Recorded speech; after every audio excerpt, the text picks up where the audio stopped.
Bismillahirrahmanirrahim. Welcome all of you on my channel. Dear students, today our topic is what is mouse and describe its function.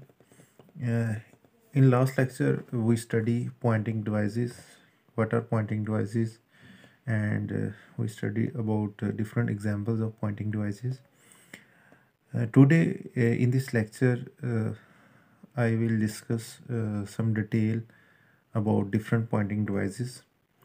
First of all, we discuss today what is mouse. It is a simple question. Everyone know about what is mouse and why we use mouse and how it is used. And there is different types of mouse, but it is part of our syllabus. So we simply discuss it. Dear students, when you define some pointing devices, first of all, you tell about pointing devices that like mouse is in an input device. यानी mouse जो है वो input device है। तो सबसे पहले तो आपने ये बताना है, क्योंकि हमने इस चैप्टर में डिफरेंट इनपुट और आउटपुट डिवाइसेस के बारे में स्टडी करना है। तो जब हम माउस को डिफ़ाइन करेंगे तो हम सबसे पहले डिफ़ाइन करेंगे कि माउस क्या है। एक इनपुट डिवाइस है और ये पॉइंटिंग डिवाइस है। पॉइंटिंग डिवाइस इसको हम इसलिए कहते हैं क्योंकि ये पॉइंटर को कंट्रोल करता है। स्क्रीन के ऊपर जो पॉइंटर होता है उसको कंट्रोल करता है। और याद रखिएगा, जो माउस होता है वो ओनली ग्राफिकल यूज़र इंटरफेस में यूज़ होता है। Mouse is the most widely use pointing device. It's mean कि माउस जो है सबसे ज़्यादा यूज़ होने वाला पॉइंटिंग डिवाइस है। It is small and light weight. Input device size में स्मॉल होता है और ये डाटा को, ये इंस्ट्रक्शंस को जो स्क्रीन पे शो होती हैं, मतलब पॉइंटर इंस्ट्रक्शंस देने के लिए यूज़ होता है। Mouse is move on flat surface to control the movement of the cursor और पॉइंटर। माउस जो यूज़ होता है उसके लिए आपको फ्लैट सरफेस चाहिए। फ्लैट सरफेस का मतलब ये होता है कि जो सरफेस होनी चाहिए जिसके ऊपर माउस पड़ा हुआ हो वो फ्लैट होनी चाहिए।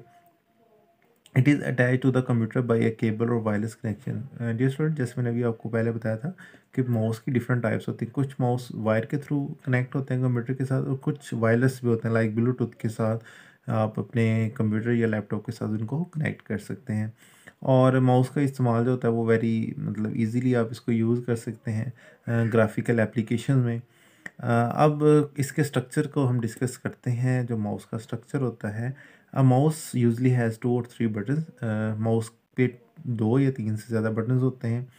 These button are use to perform different task, और हर बटन का एक डिफरेंट टास्क होता है। लाइक इसमें लेफ़्ट क्लिक होता है, राइट क्लिक होता है। एक क्लिक जो आपको कमांड एंटर करने के लिए, और एक जो होता है वो मेन्यू के लिए यूज़ होता है। दरमियान में एक स्क्रोलिंग बटन होता है। It may also include scroll wheel to scroll through long document, जिसका यूज़ आप लाइक कोई डॉक्यूमेंट, एम एस वर्ड का डॉक्यूमेंट है, सपोज आप एक बुक है 100 पेजेस हैं, आप उसको ओपन किया हुआ है एम एस वर्ड में, तो अगर आप नेक्स्ट पेज पे मूव करना चाहते हो स्क्रॉल का बटन यूज़ करेंगे। इसके अलावा सोशल मीडिया पे हम लाइक फेसबुक अगर ओपन है, हमने ड्रैग करना है, आगे मूव करना है, तो वहाँ पे भी स्क्रॉल का बटन यूज़ होता है। डियर स्टूडेंट, यहाँ पे कुछ टेक्नोलॉजी का जिक्र किया है लास्ट लाइन में। Traditional mouse has a small ball at the bottom. पहले जो माउस होते थे उनमें एक बॉल होती थी जिसकी मदद से वो रोटेट होती थी, तो कर्सर जो कंट्रोल होता था। लेकिन अभी लेज़र माउस हैं जो क्वालिटी के मुताबिक इम्प्रूव हैं। The movement of the cursor depends upon the movement of the ball. The optical mouse use light reflection instead of ball to control the movement of pointer. तो यानी अभी जो हम माउस यूज़ करें इसमें लेज़र टेक्नोलॉजी यूज़ होती है, light beam होती है जिसकी मदद से कर्सर को कंट्रोल किया जाता है। तो इससे पहले जो माउस होते थे उनमें एक स्मॉल बॉल होती थी जिसकी मूवमेंट से कर्सर को कंट्रोल किया जाता था।